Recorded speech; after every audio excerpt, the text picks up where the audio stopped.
na malamig pero malinis. Sa ilalim ng tono may halong panganib, demonyong kumikirot sa bawat dampi ng tinig.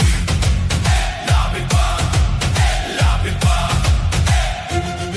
Magkasabay ang lambing at ang takot, nagsasalubong sa gitna ng ingay at siglo. Ito ang tutok na hati ang mundo, liwanag at anino'y magkasabay tumutulo.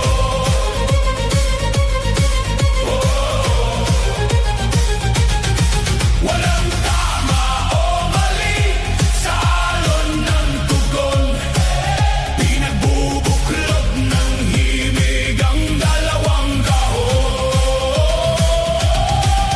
Taas, dilim, singlakas.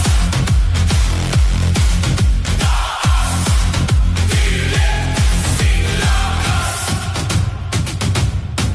Anghel na kumakanta, taas ng hangin, may dalang ginhawang humahaplos sa damdamin. Demonyo sa basmarahang umiindayog, may bigat na nagpapayanig sa buong pagdaloy. Tahimik, tahimik. Magkasabay ang lambing at ang takot, nagsasalubong sa gitna ng ingay at siglo. Ito ang